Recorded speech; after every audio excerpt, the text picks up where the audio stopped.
Hey everyone, welcome back to the Invest in Yourself podcast. Today I'm joined by former ATF undercover agent Ignacio Esteban. Today we talk about Ignacio's new book, Psycho Killers, which is about serial killers. Two killers we talk about are Ted Bundy and Jim Jones. The last thing we cover is Ignacio's life as an undercover agent. Please subscribe to my channel if you want to get more interviews like this. And without further ado, let's get into Ignacio's story.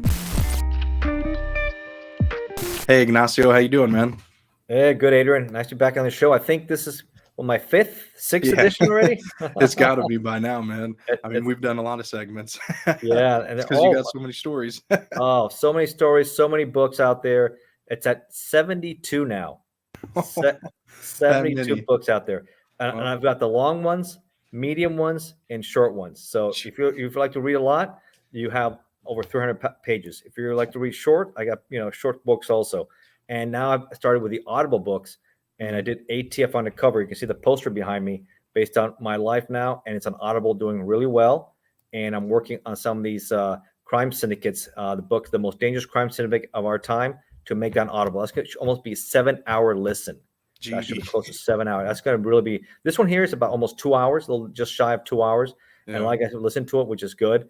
But these are composition of, you're dealing with the cartels. You're dealing with the Italian mafia. You're dealing with the one percenters. You're dealing with Yakuza. You're dealing with street gangs, prison gangs, just all in there. So it's a good variety of books I've written. I put it into one, and people really like it. And I've done a lot of other stuff too, which we'll talk about.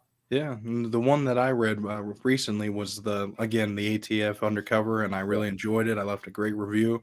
And anybody that likes this interview or likes what Ignacio's got going on, I'll be sure to put his Amazon page in the video description, because he really gives a good insight on what it was like on the daily just to be an ATF undercover agent and what they go through and family life and just all that. So it was really good, a really good read.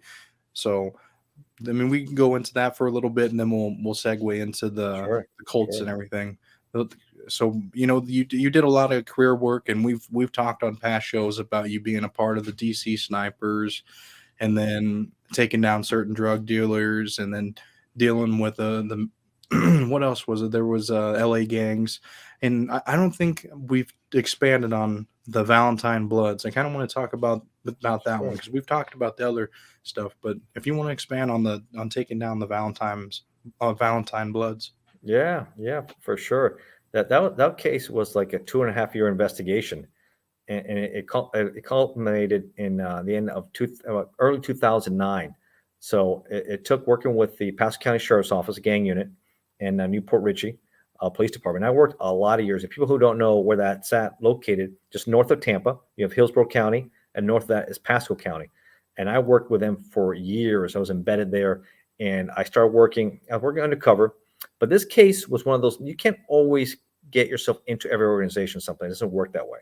So we had a good informant, which is golden. You have a good informant, that takes you everywhere, especially when they're tight within the organization, and that helped. So between the informant and other investigative tools we had, between surveillance, poll cams, working with a good prosecutor, probably one of the best prosecutors I've ever worked on that case, we were able to dismantle a really dangerous street gang, the Valentine Bloods, which were involved in shootings, homicides, drug dealing, firearms trafficking, all the stuff that ATF's about, making cases about. And we took out the head of the organization, and a lot of high-ranking members, where the head guy is still doing time. He got sentenced to almost 17 years, or maybe a little more than that. Yeah. So how did you? Yeah. So I was gonna say, so how did you guys initially get involved with this? Because you had the informant, but there was a reason why you couldn't just go in there and be an undercover. Yeah, it's sometimes these street gangs, it's not easy. They're a very tight unit, so it's hard sometimes. You have to bring someone from the outside like that. They're a little leery, right? They're not very trustworthy. But if you have someone that's already on the inside, it makes it a lot easier, right? He's already knows how they work. He knows all the players. You can just easily do a lot more street buys with drugs, a lot of guns. And these guys had a lot of weapons. And a lot of these weapons, some way they're stolen. They're sold on the street a lot, because a lot of these guys are convicted felons. So they just can't go to an FFL, the Federal Firearms Licensee store. They can't just go to a shop, fill out paperwork, because they'll be denied. Yeah. They'll be felons. So people think, put more gun laws out there. but they didn't realize that the guns are already so saturated in the market. It's very easy in the black market to buy anything you want. So you can Right. pass all laws you want. Criminals will always be criminals. Criminals will always do what they do. And these guys were street level, and they were going to stop. Even if you passed whatever law you said, hey, this is going to be a gun-free zone, doesn't matter. They're going to Yeah. still be armed and do whatever they want. So that's what my lesson learned from that one. And that was a very good case on the Valentine Bloods. It gave me a lot of satisfaction when the arrest came down. We had a major briefing press conference with the sheriff at the time, Sheriff White out of Pasco, and really showed significance of dismantling a really violent group in West Pasco near Newport Richey, Florida. So that was really satisfying to do that. And that was then I really, and I also was working undercover, and then I got into some of the other cases you saw that I did undercover with other groups that are really, really bad all over Pasco County and Tampa. And you're dealing with people who are trafficking firearms, guys who are armed drug dealers, right? People who are stealing guns. It was a variety of people. And then, of course, you're also living your life too. So you're involved with major cases. You have to do all the pressures that comes with that, performing that. Because with ATF, a lot of times I was the undercover. I was a case agent, right? I would handle my own property, work my own intel, right? And wear many hats. And then you have to deal with your own personal issues there also. And I think I mentioned in my book, I talked about that. And we talked a little bit about it, that in 2006, 2007, I got married in 2006, right? My Yeah. beautiful wife. And we came back from the honeymoon. And, it was great times, an amazing honeymoon. We were out in Italy and Spain, what have you, coming back. And my father was a very healthy man. Didn't drink, didn't smoke, was an avid cyclist, very fit person, was having severe back issues. And he went to the doctor, and after a lot of tests, came back with stage 4 pancreatic cancer. Yeah. So that Devastating. that had to have been because Devastating. you go from being on such a good time and then you Yes. come back to that horrible news. Yeah, horrible news. It'll be, I say, it was the best of times and it become the worst of times, like Charles Dickens said, because all of a sudden we go from living from going the honeymoon period to going into hell, pretty much, because people deteriorate so quickly with pancreatic cancer. Because at the time, even the medicines then, this is back in 2007, nothing today which helps you at least more decent. You really deteriorate really quickly, and sometimes the cure is worse than the disease. All that chemo they give you destroys you from within, Yeah. and you just become skin and bones, like if you were in a concentration camp. That's what he looked like, a very strong, healthy person at the end, completely, obviously destroyed. So I've also talked about that and see if we can, I guess the lesson I've taken out that is try to be preventive, be proactive with your health as much as you can. I just personally did my own colonoscopy, and I recommend people to be proactive as much. Take your blood work, go see your doctor. My dad, unfortunately, sometimes skips some years not going to the doctor. And I think you should do your blood work. I think you should look into your health and be as proactive, eat healthy as possible if you want to live longer. But no one should die like that. It was a horrible, horrible death. There's no doubt about that. Horrible death. So I'm always trying. And my site now on Facebook, my birthday's coming up. I also say if anyone make donations to the Pancreatic Cancer Society to help find a cure, I'm always trying to push that and awareness too, because it's really a disease. It affects women, but affects us more, us guys. And it's hard to detect, and you have to be proactive, especially if you have any health with history of especially of cancer. You have to be proactive with this stuff and tell your doctor about it. So those are things that I went through, and it was difficult. So after that period, my dad passing away in 2007, I really threw myself into my work, because that's your two options, right? You stir into the hell, or you throw yourself into something which takes your mind off it and become proactive and be positive. So I let my hair grow long, got my beard going, and I started doing a lot of undercover work, and I got really good at it because I spoke Spanish and I had support at the time, and I was able to do a lot of good work. And as you can see in the book, which other cases got your attention that you liked? So that was pretty cool. Yeah, no, I wrote down some like the guy that had the gun shop. He was I think his name was Robert Paul. He was selling Bob Cash, yeah. Yeah, and he was just letting stuff go. I mean, he wasn't looking at people's IDs or their licenses, or he's just giving people guns, and they're modified guns too, weren't they? That's a violation of public trust, right? Hmm. ATF has given him a federal firearms license, right? He's a licensee, right? he understands his obligation where he's supposed to fill out the paperwork, make sure the background checks are done, and making sure it's the front line right here that a lot of these felons and thugs and criminals are not getting weapons. And when I met with him, he pretty much told me how he's cooking his books and how he had acquisition disposition book, A&D, where you're supposed to log in from your wholesaler, the guns you get, and then log out who you sold them to. Well, he wouldn't do any of that.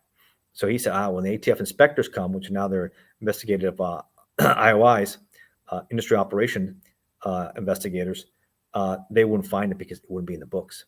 So he was telling me, I said, I'm going to cover agents. I said, keep on talking. Let me keep on hearing what you're saying. And I told him a lot of these, and I was buying a lot of Glocks from him, 9s and 40s.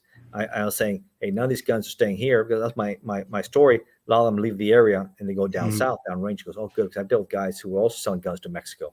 And I like that. I like when the guns don't stay here.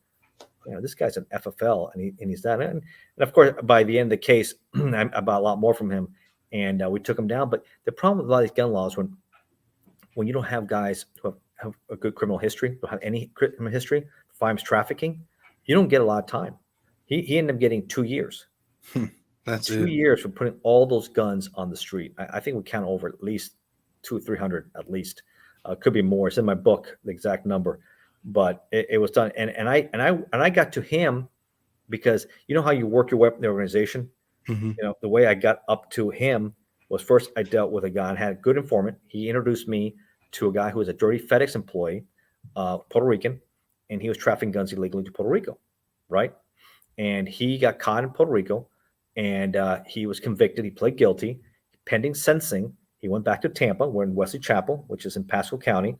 And he still went back at it, and he's still buying, selling guns, or a convicted felon now, right? Buying, selling guns. He's going to the flea market, going to the gun shows because there's no background checks. Cash and carry the private sales. He takes the guns, and he made an introduction to me, and now he's a convicted felon, and he's selling me guns because I'm telling him, I'm doing the same thing. I'm flipping guns, downrange, and he's selling me FNs 5.7, which is called the cop killers, right? They look like rifle rounds in a pistol. If you haven't seen Fabrique Nationals, 5.7 millimeter firearms, unbelievable. At the end, the buy bust had a team from Puerto Rico come in, and they took him down because they were going to bring him back to Puerto Rico, and he ended up doing the charges here. He sold me a Tommy gun with a 75-round drum, right? Yeah, I mean, it's unbelievable. This guy's a felon. He's a dirty FedEx employee, right? And he was doing all this stuff. Okay, we get him. Then one of his guys, his sources, was a high school teacher up in Citrus County. Yeah. A high school teacher, right? So I want people to see the different kinds of traffickers, right? You have a guy, FedEx employee, high school teacher, federal firearms licensee, and the guy, the FFL, he was 56 years old at the time, right? High school teacher, maybe 30 at the time. This other guy, I think, was also in the late 20s. One was Puerto Rican, one was from Citrus County, right? Non-Hispanic. The other guy, the same thing. He was non-Hispanic, right? And they're trafficking major in guns. And he was a high school teacher. He would do the gun show, flea markets, and he would say, hey, what are you looking for? I'm here right now. It wasn't his collection. Hey, I'm at the flea market. What do you want? I'll get all the stuff you're looking for. All right, give me this, this, and this, like a shopping list. He gets it for me. Then I buy from him. Jeez. I mean, there's no checkbox on. Oh my God. Is that unbelievable? You tell people the stories, they can't believe it. That's how porous it is in our country. Yeah, I mean, it's insane. Like, there's no category on what these guys can be or what it is. I mean, they're all different backgrounds. I mean, you just don't know who can be doing this. You can't stereotype. You can't profile a gun trafficker. No, hell no. Anybody can be that's a prime example. Anybody can be a gun trafficker. I mean, I had cases when I talk my book. I mean, I've done so many. This is just a snapshot of my life and my career. Again, right. I put that in the book. This is just a snapshot because I've done so much. I mean, even early in my career, I used to go to some of these flea markets, and you got guys like, look at their 70s, right? 70s, convicted felon setting up a table.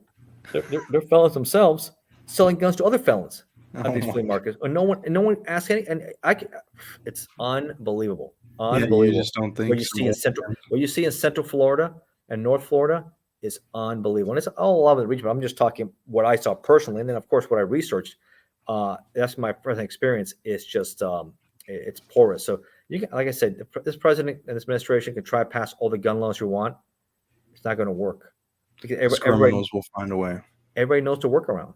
And Hmm. there's a workaround for everything. Unfortunately, like drug laws, right?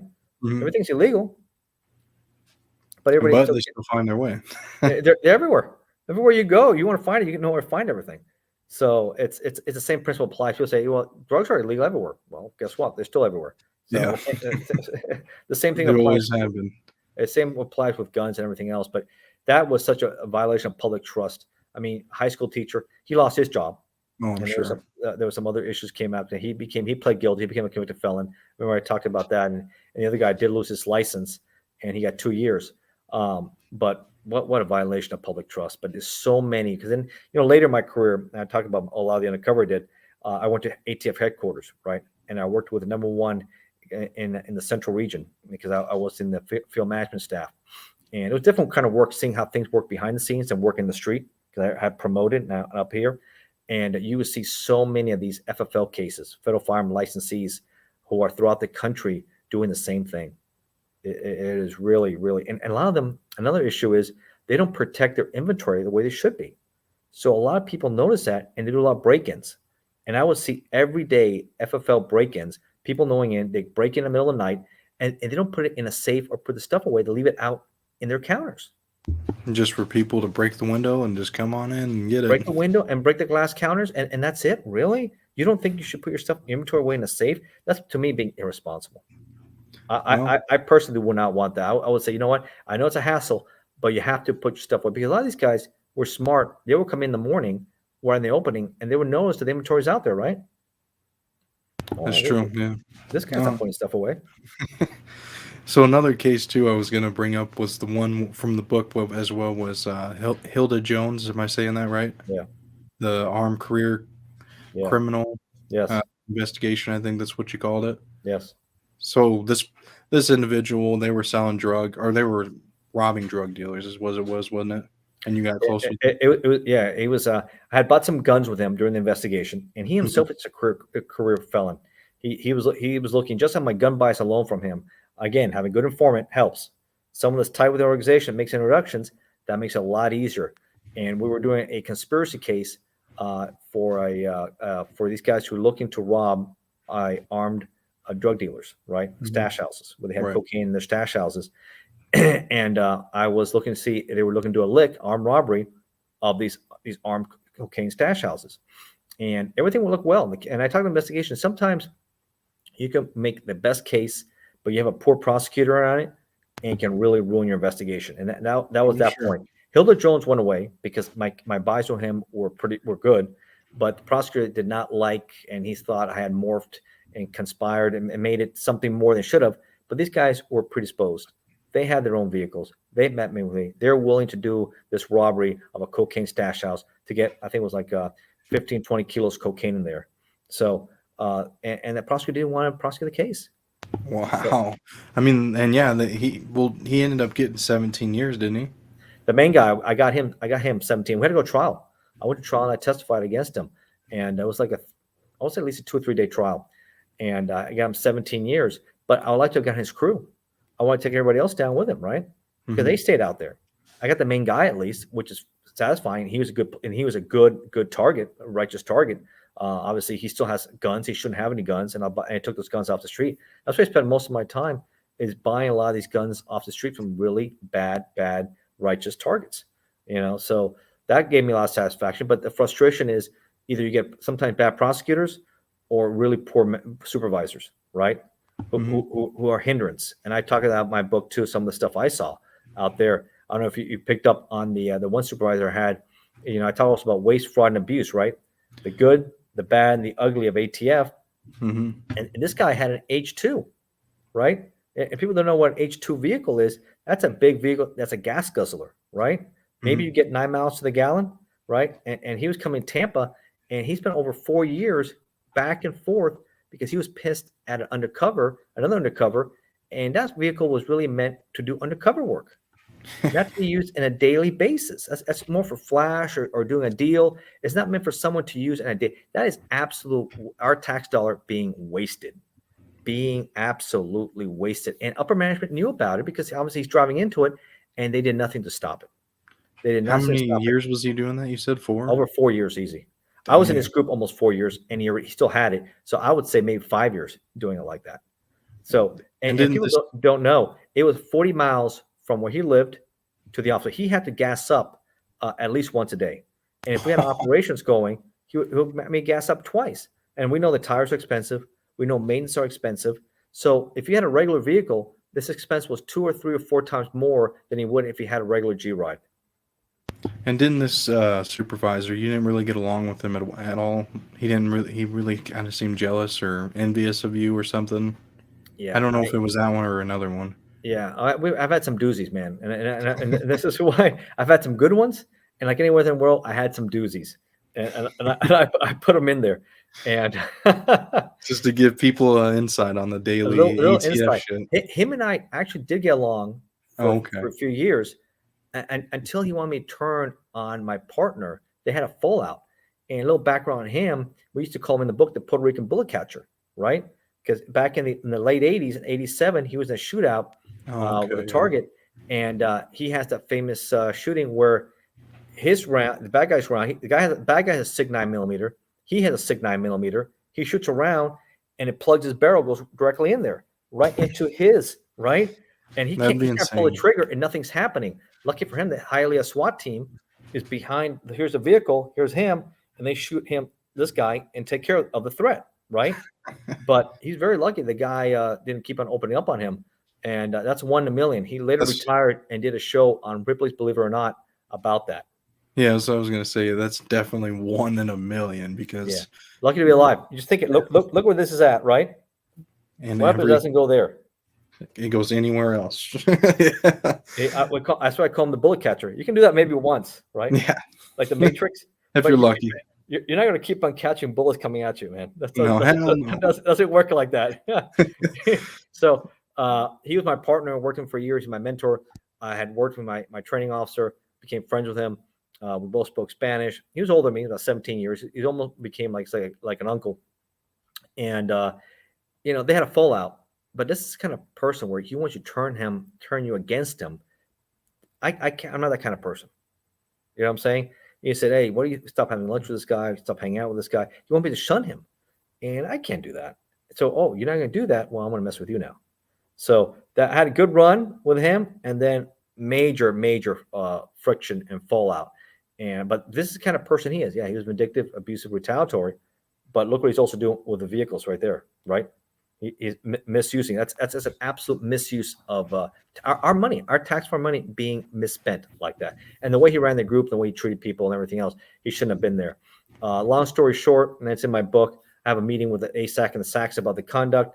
He goes with the SAC in a meeting and screaming at him because things like, "You're not going to run my group. Do you understand me? You're not going to effing." I mean, I'm saying, oh, I knew this was done. I knew I was going to have to file. So I had another meeting with the SAC, which is SAC, the special agent in charge of Tampa Field Division at a time, and we have a conversation. She realizes she has a problem in her hands. She understands it, but she feels like the well has been poisoned for me. And I've been in Tampa now almost 12 years, making some of the biggest productive cases in Tampa Field Division, as you can see, working undercover with the case agent, but as a supervisor. This is a little office politics here. She says, the well has been poisoned. I'll give you the weekend to think about it, but you're going to have to find a new home. Damn, just like that. I mean, just like that, man. Just like that. So, and if I don't find one, she'll find one for me. that is pretty messed up how that is. Yeah, because so especially if my you're wife and I go back. I talked to her and I said my grandmother at the time was really sick. And I said, you know what? I always want to work back in Miami, so let's go back home. Let's go to Miami Field Division where I can still do some of my cases, enjoy the work I'm doing, but it'll be on my dime though. It wouldn't be a paid government move. So she said, "Oh, well, that's a good idea. I like it." She used to work in Miami Field Division, and she goes, I like that. Very exciting. I'm really excited for you. You'll meet new people. How exciting. I think she's just like that. How exciting. Really. I really didn't want this excitement, but thank you. Well, at least it wasn't hard convincing her to move because that could have been a whole nother that could have been a whole issue. Yes. My wife did support that now, but I had no choice because if not, I think she would have sent me immediately up to headquarters or put me somewhere even worse. So this is what you see, unfortunately, behind the scenes. Good agents sometimes have to do a lot. It's not just about making. I always said the bad guys are the easy part. I always said doing the investigation is the easy part. the behind the scenes dealing with the politics with bad supervisors, ASAC, SACs, or a really bad prosecutor can really sink your case. And I dealt some real good ones, and like I said, some real doozies. Some real doozies, man. Just you're like, man. That's insane that, being able to get the criminal is more easier than all the politics and everything else that It goes is. in with it. So, I It mean, is. It there's a is. lot It's of that something to goes say to that, behind it. right? It's not, you have to be a kind of person, and I saw it. I was a very motivated individual because I enjoyed my case. I enjoyed my undercover, but people get broken easily, and some people can get broken really easily, and they're just thugs. I mean, not thugs. They're just they have no to do anything, right? They're just they don't get things done, and they have no motivation. They just do the basic they have to do so they can keep their job, right? Right. And this kind of work you got to have a vocation for. You got to want to do it. You got to want to put these guys, and you got people that want to break that spirit. You got people that want to break it because they're disgruntled, they're unhappy with their situation, home life, work life, what have you, and they bring that to them because they can't stand someone else is this happy or motivated. And you unfortunately have to deal with that. And I know this is my story, but I've seen it in other professions and other places where you try to find people that are like-minded, that want to work hard, because there's always those who are very negative, bitter bobs, right? There's always those bitter bobs around you, man. You got to find your way to push them back and push them away, no matter what you do. Angry, disgruntled, disenfranchised, everything you can name. And it's like, man, I'm sorry you're like that, but it's not the way I am. Yeah, and you can apply that to any kind of life that you're involved with. I mean, if you're around all these negative people, I mean, that's what your mindset's going to turn to. If you're It is. surrounded by all these horrible people, it's going to be toxic. And so you made the right move being around like-minded people to get the I've hell always away. been that. I'm a guy who's I see the glass half full, right? Some Right. people are always negative, Yeah. negative, negative, negative, negative. Terrible. It's like, life is too short to be so negative. And mad. Everything is bad. And work, I try finding people that were workers that like to get the mission accomplished while not finding an excuse why we can't do it.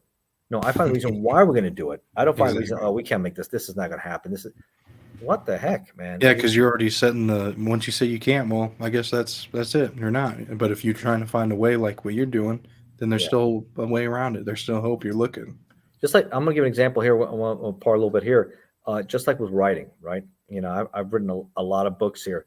A lot of these publishers, when I tried to get ATF Undercover published, they thought some was too short. They thought it won't sell well. So I was fortunate enough. I had a family member, my sister-in-law, who was in the publishing industry for over 20 years and got out of it and what have you. She recommended Kindle Amazon, where you can self-publish. And so it's not always about the money. It's something you want to put it out there because you enjoy the work. So if you're somebody who enjoys writing and wants it published out there and want people to read it, well, you can put it on Kindle Amazon. People can read your work.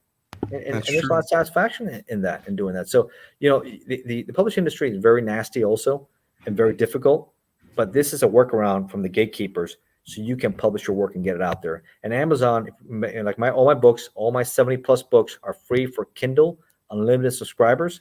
So you have KU, you can read all my books for free, and people read and they like to read. And now I'm doing Audible too, and people like to listen. Yeah. So all my stuff is green on both ends. Green, I get higher royalties, and green that I don't burn any paper, right? That's true. They're all paperless, absolutely paperless. You're listening or you're just digital. Ebook. Yeah. And that's good that we have these things that, like Amazon, where you don't have to be on this big publishing. And then for me, I'm not no big YouTuber or whatever you want, like a big podcaster. I got my YouTube. I can get my work out there just like what you're doing. So there's opportunities for other people that aren't up there in the industry. But there's still hope. I think YouTube is great. Yeah, I think YouTube is great. I mean, I've been now doing this for over a year with all you guys, and I just go around and I come back multiple times because we talk about so many different topics in there, and so many social media platforms out there. You got Rumble, that's got real popular too now. You have YouTube, Rumble, and then of course, if people don't, some people like visual people, some people audio, right? So they go Spotify and they go to the other ones and they listen that way too. So it depends. And I've done radio shows, a lot of radio shows now. One of them out of New Orleans. We'll give a shout out to Emily Men's House and another Martinez. This is Will Martinez out there, and he has a good show himself.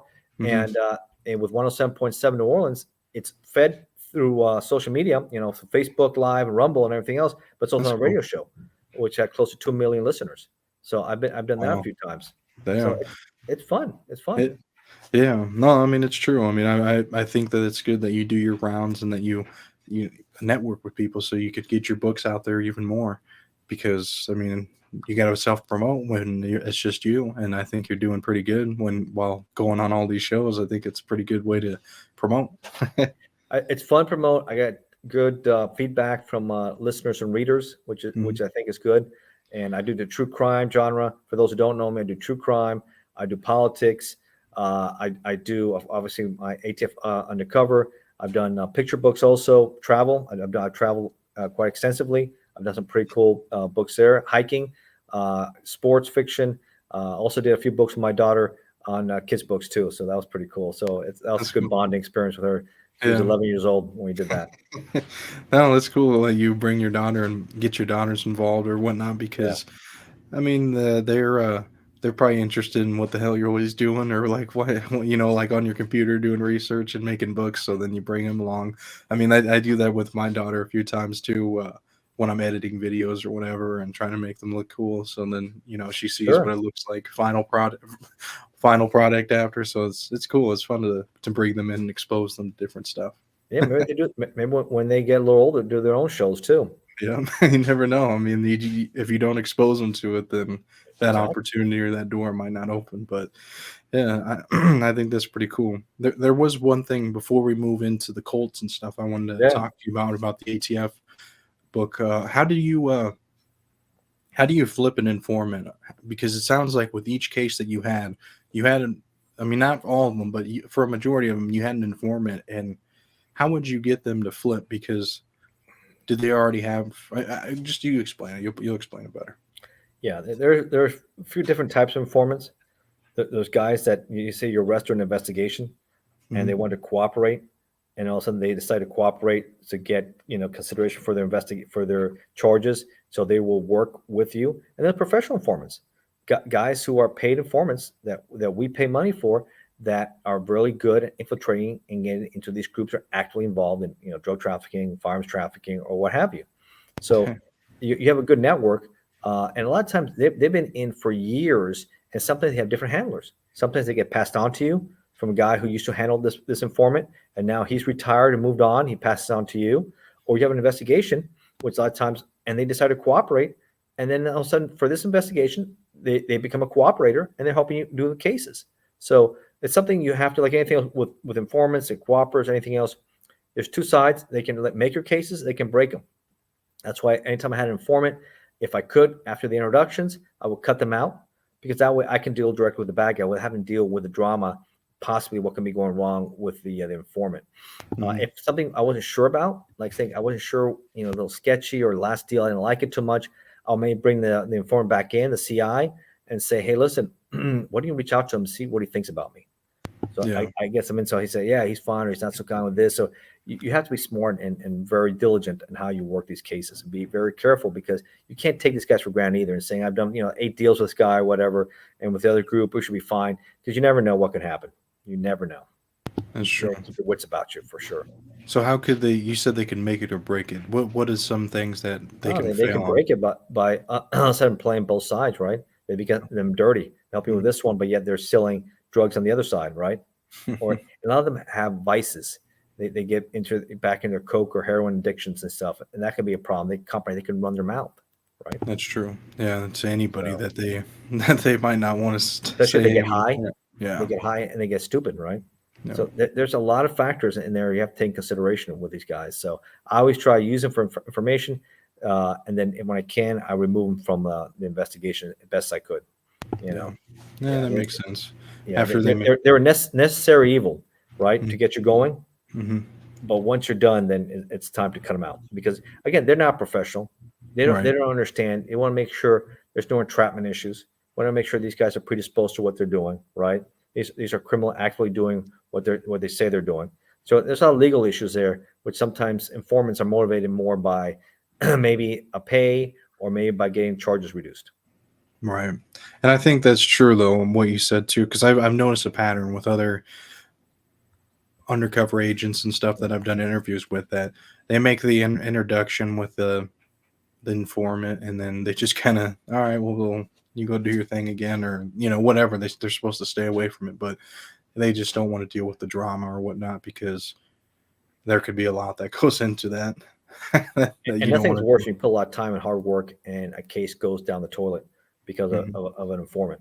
Yeah. And those are things you got to all think about. And sometimes you got to be careful if the case drags too long. There could be all those factors that can break it apart also. So remember, loose lips sink Yeah. ships. Don't forget that. I've heard that one. Okay, well, moving on, we'll segue into what you Yeah. got going on now with the Colts and all Yeah, those. I found I finished those books about a month ago or so, and a lot of guys from a younger generation may not know a lot. I'll start with Jim Jones. Jim Jones is drinking the Kool-Aid, his crazy suicidal revolution, and a lot of people may not know much about him. Sounds This was familiar. yeah. This happened in Guyana, Uh-huh. in Jonestown. I'm going to give it, and then I'll backtrack a little bit on Jones himself. And this would be the worst cult mass murder in U.S. history. Over 900 killed. Some people say suicide. I don't. I'll make a case why I don't think it's suicide. I think it is what it was, mass murder. When you see a lot of these key people who are injected with the cyanide, they're being killed. Maybe there was a few here and there, but he also had armed um, security guards, I guess. His goon squad, I call them, also intimidating people, forcing people. So that's not really free will, right? No. And he has them brainwashed. So this is the danger. I'm going to talk about Colts and how dangerous they are. And I'm going to give a little background on Jones, how we got to Guyana, November of 1978, and the worst mass murder in U.S. history, over 900 killed. Um, he himself, he grew up in abject poverty out in Indiana, right? Very poor background. His father was a World War One veteran. He suffered a lot from the war. In the battles in the trenches, all the chemicals used. He Yeah. had chronic bronchitis, couldn't breathe, couldn't really work, couldn't really provide for his family. So when he came back, and at the end there, the pension they gave him was very minimal, so he didn't have much there. His mother was there. He then suffered more stuff, and during the Depression, they lost her home. So they lost her home. They had much else. The families kind of picked in and helped get him a little shack out there in Indiana, but it has no running water, no plumbing, nothing like that. So it's really that's the situation. I think he has one pair of clothes and all that. So he's really, really, really bad to try to farm and eat and all that stuff. And I think he sees ministry as a way out for him. He sees how important people look at a pastor or minister, Right. and he's a good speaker, and he starts at a young age, and he grows to it and gets involved. But he also starts he reads a lot in the library. He's a good student. He does well in school, but he also reads a lot of extreme dictators. Books from Stalin, from Adolf Hitler, right? And he starts going the way of being a communist, and he likes Marx. He likes what he sees in the Soviet Union. He likes later what he'll see in Cuba with Fidel Castro, and he ends up becoming more of that kind of person. But he does some good things because he does believe in integrating his congregation. He's not a segregationist. Hmm. He's white. His father was a member of the KKK, Ku Klux Klan in Indiana, and he Damn. brought in a black friend he had from school, and his father banned him from bringing him ever again. So that was a big issue he had, and he How would the hell would that yeah. even make sense to bring a black guy into the KKK? No, but I guess he brought him to the house to Oh. hang out in the house, and the father didn't want to bring him to the house. Oh, okay. I was gonna say, what the Yeah, hell? yeah. So because the father was a KKK member, right? Okay, okay, A my white bad. supremacist, and he did not want that, and that did not sit well with him. Then he had a bad relationship, and he would move on. And with congregation, now for the civil rights movements, he did some good things. He referred to his family later as the Rainbow Family because he would adapt kids from Korea. He was the first. Him and his wife were the first couple to adapt a black child in the state of Indiana. Hmm. Right, so Mhm. he did some good things, and he would try to um, desegregate because segregation was a big still problem in Indiana with the churches, with policing, with restaurants. But he was getting a lot of pushback, so he was Right. tired of that. His People's Temple, he took it to San Francisco, very liberal out there, right? In Yeah. California out there. So he had more success there. He was able to integrate the church more, and it was predominantly a lot of blacks with whites there. So something that wasn't very common in the 50s and 60s, now it was happening there. So if he would, let's say, die in a car accident or something happened to him at that time, he probably would have been a civil rights hero. Probably. And Right? that would have been the end of it. But that's not the case. And that's the case. He gets more paranoid, more demented. He gets involved in serious allegations. His People's Temple starts becoming more of a cult where the members are required to turn over their assets to him, their income to him, right? Anything that wants you to turn over all their income, I understand a lot of churches want you to pay 5%, 10%, but anything that starts asking you for an exorbitant amount of money, you know there's a problem here. Just people listen, there's a problem. That's not normal to be doing that. No. It's a racket, what's going on there. And then there was allegations of him raping followers, people in his congregation, right? Men and women, both. So he was getting allegations of that, abusive allegations against him. So he was becoming very, very paranoid. And he also thought, because he already became an ultra leftist, that the United States and Soviet Union were going to be a nuclear war. It was inevitable. So he wanted to take his congregation south, somewhere where they could survive this nuclear holocaust that he thought was coming. He really thought the nuclear holocaust was coming. So he wanted to go to Brazil, but he had a lot of issues in Brazil. They have, of course, speak Portuguese. He had some other political issues. He found Guyana, English speaking, used to be a British colony, and they had just become very socialistic. Ooh, he likes that. Yeah, something that supports ideology, and he likes. So he starts back in 76, 77, 76, start moving out there. He gets about 1,000 to go out there, and they formed this base out there's compound in Jonestown, which is not far from Georgetown, the capital, right? And he gets about 1,000 people out there, but there's already starting problems. They were there for a year of abuses going on also there, because he starts controlling you. All your income goes to him. They're in these little shacks, right? He feeds them like the rice bowls and beans and stuff, right? But he eats well. His core group around him eats well. Just typical with like the communists, right? The elites up there, like Castro or Nicolas Maduro, Hugo Chavez, these guys, or Kim Jong-un or Xi Jinping, they all eat well. They take care of themselves, but the poor people suffer at their expense, right? And he was bringing that same mentality to Jonestown. And don't forget, and I'm going to backtrack a little bit. Jim Jones was also very political. He became very influential in San Francisco politics. He helped in the 76 election. You had Walter Mondale, the vice president, was going to be running for the Democratic Party with Jimmy Carter, try to beat Ford, right?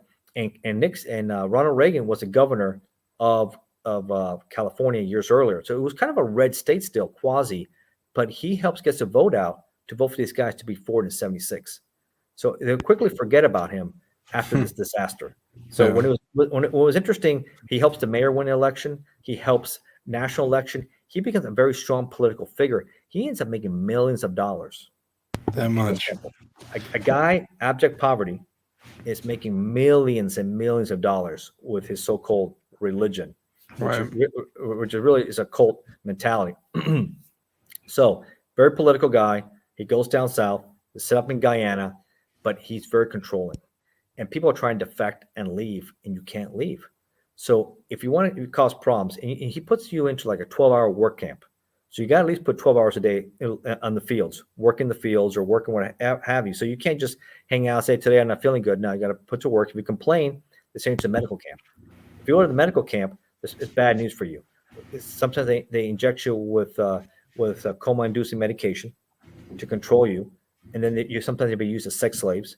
Sometimes the men would put in these hot boxes underground, and sometimes even wrap you up because a lot of snakes are in the jungle out there with a big boa snake around your neck and squeeze you. What in the hell? Yeah, they did some really, really bad researching really bad things to his congregation, to his followers out there. If you were on the program, no problem. You question him like all these guys do. It's my way or the highway, and the highway was it. Jesus. Yeah, he even has Soviet. So he even starts bringing in a lot of propaganda, anti-American. He becomes very anti-American, anti-imperialist, anti-capitalist. Right? He's very pro-socialist. He's very Marxist-Leninist communist is what he is, and he even has Soviet officials come in and saying this is a Marxist utopia that you've created. You know, Stalin will be very proud of what you've done here. He even goes to Havana to visit Fidel Castro. because he admires Castro so much, and he's trying to emulate what Castro's done in Jonestown. So all this is coming out. Eventually, you do get some defectors out there, and I'm going to get to this guy Leo Ryan, Congressman Leo Ryan. Poor guy, good intentions, but it came about the wrong way. Remember, Jones is now ultra paranoid. He thinks the federal government's coming after him, right? He has these goons. He's brought weapons in illegally. Even Guyana, you're not supposed to have these guns in. He brought a lot of weapons in, right, to protect what he had set up. He called the Red Brigade, and these guys were there as his enforcers. So, just like any regime, he has his enforcers, right? So Leo Ryan is reading articles. He's reading affidavits from defectors, local papers saying all the things I told you, right? They're reading about. So he's out there, and a lot of his constituents are there. He's from San Francisco. He's a congressman from San Francisco. He's been there for years. He's a World War II veteran. He's a guy that's very proactive. So he wants to go on a fact-finding mission. But he knows, reading the affidavits, that these guys are well armed. They have planned these drills in the past. And Jim Jones has already had mock drills of having his followers swallow the cyanide and flavored. Drinking the Kool-Aid actually was really Flavor Aid that they did, purple Flavor Aid, where he put the cyanide in. There wasn't Kool-Aid, but the term drinking the Kool-Aid came out of that, where, hey, these people are really snowed or brainwashed. They must have been drinking the Kool-Aid, right? That term came from that. Yeah. I'll continue. I was the only thing I was gonna say is I think Family Guy may have did something like that or something. That's where I've seen or heard of this case. Like I know someone did like a parody of this thing, and I don't recall where I seen it, but that's how I know that what you're talking is real. But keep if you have a chance, you can look at the video. It's a lot of video out there. So because in 1978, so this is why the video is interesting here. All right, so this guy Leo Ryan is I'm gonna go Jonestown, and we're gonna find out what's going on here. But it's dangerous because he knows these guys are armed. They've already had mock drills, trying to force his followers to swallow and drink the Kool-Aid, right? The cyanide. Sometimes they would terrorize them by having drills, called white knight drills, shooting above their heads with their weapons to scare them, intimidate them. But people got out still, and we're talking about the problems they were having there. Now, knowing all that, he wanted other congressmen to go with him. At the time, Congressman Dan Quayle, who later become vice president with Bush Sr., was asked to come out. He decided he couldn't make it because he was from Indiana originally, and he thought maybe he'll be a good fit also. A Republican, he's a Democrat. Right. Remember, and this guy's a Democrat, and right now Jimmy Carter is a 78 will win the election, and this guy helped Carter and Mondo win against Ford. So you can't forget that. So I don't think really within the Democrat Party they were really happy that he's going down there to stir up this hornet's nest. Yeah. And he is stirring up a major hornet's nest when he shows up there. There's no doubt. Oh yeah. NBC Absolutely. News gives him a full entourage. NBC News. So I think in his mind he thought, well, I'm going to bring NBC News, the Washington Post. I'm getting full entourage. These are some of the biggest names at the time in NBC that were going with him, right? Yeah. And he also has staff members. Well, even though we don't have security, armed security, we should be okay there. It wasn't. It was a disaster. So when they come down there, they fly into Georgetown. They take because Jonestown is off the Capitol and it's off the dirt road. It's in the jungle, and they fly into this dirt tarmac out there, right? And when they land in there, they're greeted. First, there were some issues out there. Then they go inside, and some people were okay with him, but then they start getting notes. They're saying, hey, when you leave, we want to go with you. We want to defect with you. We want to get us out of here. There's a lot of problems in here.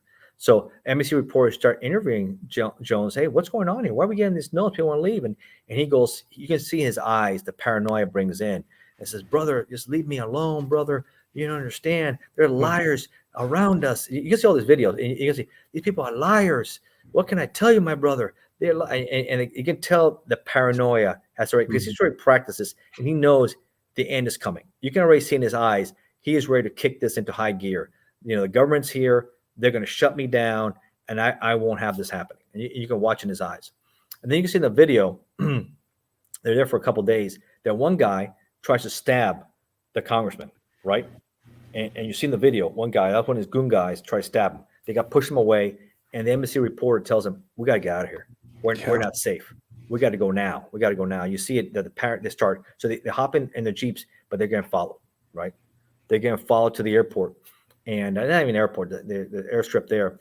And when they hop out, we're trying to jump in the Cessna airplane, these guys, and the last thing this embassy cameraman does is record these guys coming out and opening fire. He gets killed.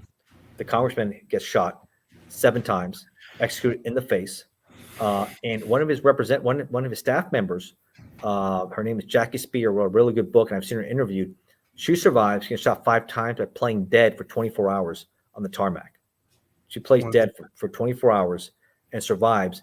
And later, because wait till the army comes in and see what happens, later becomes the representative of that same district years later.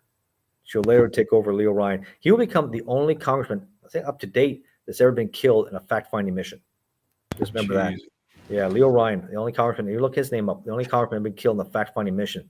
Mm-hmm. So some people do escape, though, in the jungle from his entourage. Yeah. And the team comes back and they tell him, hey, listen, some did escape. And he knows it's over. That's when he initiates the people start taking it. And it says, my children, the end is coming. We're going to send a message to the world of this suicidal revolution. That's what he's calling. We're going to send a message to the world. He called it a suicidal revolution. And you can hear in the background because he records it, right? It's called the death tape. 45 minutes. He records this whole ordeal. And you can start with the children. And his wife doesn't want to kill her grandchildren, doesn't want to kill her older children. And he dismisses her. And just like this tone, mother, mother, please. You can hear it, mother, please, mother, please. Just like that. And that same tone, like this is where we're going. This is what we're doing. And a lot of people are saying, children, no one loved you more than I do. No one loved you more than I did. And we're gonna a better place because it's over. They'll be here shortly. And he says, hurry, my children, hurry, my children, you know. And then of course, the apocalypse comes and over 900 dead. And he shoots himself in the head. He's the final one that ends his life by shooting himself. So everyone else took the cyanide pill, is what it was? Cyanide in that liquid form. Yeah, the drink of it. It's like a Kool-Aid that they put the cyanide in. So, and a big bag, everybody was drinking it. And they were forced to because a lot of people were found they had injections. They inject them with the cyanide too. So a lot of people were murdered. They were forced to do it. Children were murdered. There were over 200-something children killed. They were murdered. Horrible. They were murdered. So bad. Yeah, if you haven't seen that, you know, this is also like a true crime. This is some of these cults are the biggest assassins you can imagine. So this would be one of the worst killings of Americans until 9/11. Yeah, I mean that is a horrible, interesting story that something like that really did happen in our history. Yeah, in American history. That's why I think nonfiction is so interesting than fiction, because all the stuff I research, all that happened, is scarier. It's really, really scarier than anything else. I'm doing a book now on some of the worst serial killers, psycho killers, I call it, psycho killers. Yeah. And I didn't realize how sadistic, how sick Ted Bundy was. And how they had him captured. He escaped from a Colorado prison, right? And walked out the front door wearing a jacket from one of his jailers, right? And walked out the front door. And then a week later is committing House of Horrors in the sorority house in Florida State University, Omega Chi, right? That's horrible. And what he does, and I put it in really detail in the book in there. So I think it's going to be a fascinating read. What I'm going to do on serial killers. I have Bundy, I have Dahmer, John Wayne Gacy. Mm-hmm. That guy is also a sick individual, the clown killer, right? He himself was the manager of 3 KFCs, right? And then he was very sick, and he loved bringing back to his house these young boys and doing horrible things to them, things. And all of them will be found inside his house. That's what I'm saying. I think that for the people that can handle that stuff, like, and can read it, I mean, it's good to have out there, because like it's a history book, and we don't want this kind of sick, nasty stuff to happen. So people need to be aware of it as well. It's like an awareness kind of thing. You know what I mean? I think so. For the cult side, and B, with a serial killer, because a lot of people sometimes let their kids ride their bikes alone. You want them to be independent. But man, the research I've been doing in this book, this has been going on in this country for a long and around the world, because it's not only American serial killers. I have serial killers from Russia, Germany. One guy, Pedro Lopez, out of South America, his number is over 300. Jeez. And they think he's still out and about. The Colombians released him, and he went back at it. and they think he's still killing out there. And he likes to prey on small indigenous boys and girls. This, yeah, see, I mean, it's just sick, horrible stuff. But And, that's and it. and and some of these guys cannibalize them. Yeah, it's like what the hell, you know what I mean? So Albert Fish was one of these guys out of Brooklyn that had a thing to cannibalize. Same with Kroll out of Germany. Same with Kroll out of Germany. I can tell you some sick things, which is absolutely shocking. When they arrested him, this guy was stupid enough. He kidnapped a 4-year-old girl. This is back in 1976, and he had already killed for years, for 20 years. I think his test bill was about 15, 20. The smart ones are really good how not to get too obsessed with it, but they get obsessed with it. They really get off on it. I hate to say, literally, they get off on this kind of stuff. They I really, would say so. Yeah, I yeah, mean, there's no other reason that they'd be doing it yeah. in their head. That's what they like or whatever the hell. I don't They're know. sick. They're sick people. And the Hmm. reason he got caught because he gutted this 4-year-old girl, right? He gutted her. Her intestines clogged the toilets, right? And he was in an apartment complex. So the neighbors saying, "Hey, what did you flush down the toilets and stuff here? The waste pipe is all clogged up." And he just said, he started laughing. He said, "Oh, they're just guts." What the hell? What the hell? And so they call the police. They go in there, have a funny odor, and what they found in there was absolutely shocking. Oh, I'm sure. Uh, Just a bunch of her, horrible stuff. her one that he loved. He said he saved money on his grocery bills by consuming a lot of his victims, and that Jeez. he put her hand.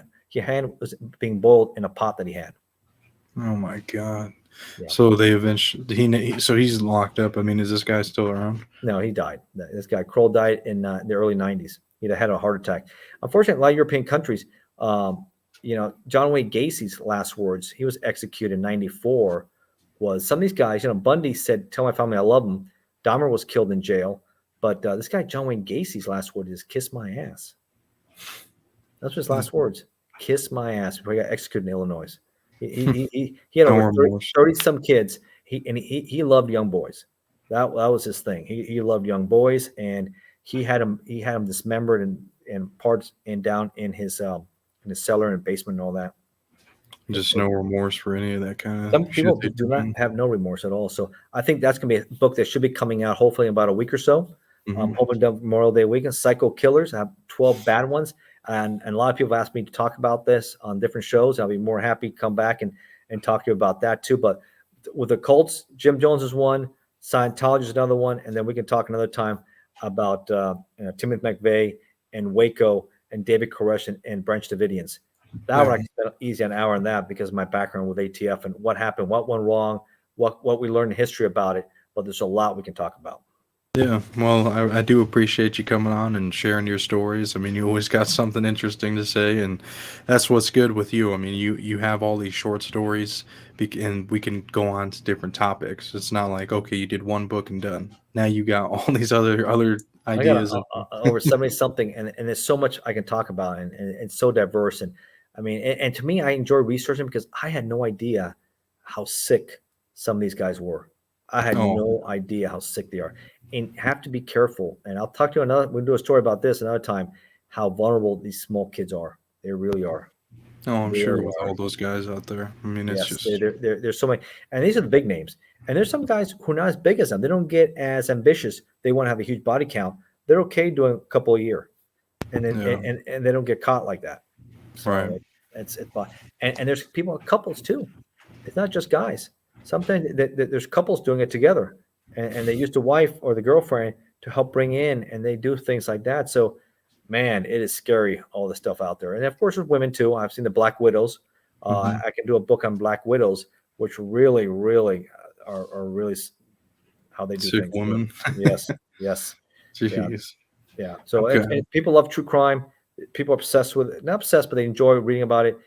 So I said, it's stranger what happens. Life is stranger than any fiction out there, and it's Mhm. scarier because it No, happens. it is because you think this happened. This was real. This, whether it was years ago or yesterday. It's just horrifying to like, go back and read it and listen. But again, like I keep saying, I think it's good to have awareness because You need to. people shouldn't fall for certain shit or they can be prepared or aware as much as they can. I mean, stuff if you can prevent it, great, but sometimes these guys are just ruthless and they'll come up to you and do whatever they want. I mean, I don't know. You know what I mean? Yeah, yeah, absolutely. And if you like this content, you can find me all over YouTube. Type in my name, Ignacio Esteban. We have done shows, I think like 5 or 6. If you like Mhm. this one, check our previous shows. We've done Yeah. quite a good stuff between the cartels, organized crime, the Mexican mafia. I mean, MS-13. Well, we've done a lot of good shows. ATF Undercover. We can always talk more about my book. Adrian enjoyed the read. So did shout out to Chip. He also enjoyed it too. And Crime Entertainment. I'm getting a lot of people. William Steele out there. He read the book. He enjoyed it. So a lot of people getting into it. They're really getting the idea. And like I said, it's the good, the bad, and the ugly of ATF. It's the Yeah, truth. I thought it was perfect, man, the way you, It's you described it all because it the gives truth. the ins and the outs of everything. It's the truth of my life. I almost call the book two names, either The Accidental Agent or I was going to do my ATF Life, but I went with ATF Undercover because I did a lot of undercover work, and I think people Yeah, would like it. I And then think I'm working now, like I said, with screenplays and trying to make it into a TV series. So that's a slow process.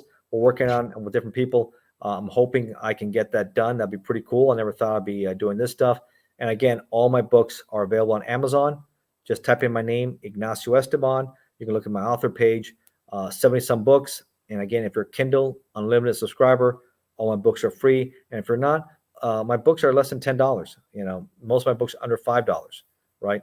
So, and they're good reads. And if you like long reads, I have some long books, medium, and also short ones too. yeah, just a whole library in itself. Yeah, someone told me in my book, man, you have a lot of art to show. Yeah, you do. Well, I appreciate you coming on, Thank you, Adrian. Ignacio. Appreciate it. I like being on your show like always. Well, what everyone think? Ignacio had some creepy stories he talked about today. I think stories like these need to be heard, though, so that these events don't happen again. Hopefully, a horror story like this can help prevent you from going through one of these attacks. Please comment any key takeaways that you got from this interview. Please share it with anyone that you think will enjoy this kind of content. Also, please don't forget to check out Ignacio's books. He's got so many of them. I'll just put his Amazon page in the video description. Also, if you want to support me, I got a clothing brand you guys can check out. Also, please don't forget to hit subscribe to my channel. The last thing that I'll bring up is the playlist that'll pop up at the end of this video. It'll link to all my other interviews I've done in the past. Thank you again so much for watching.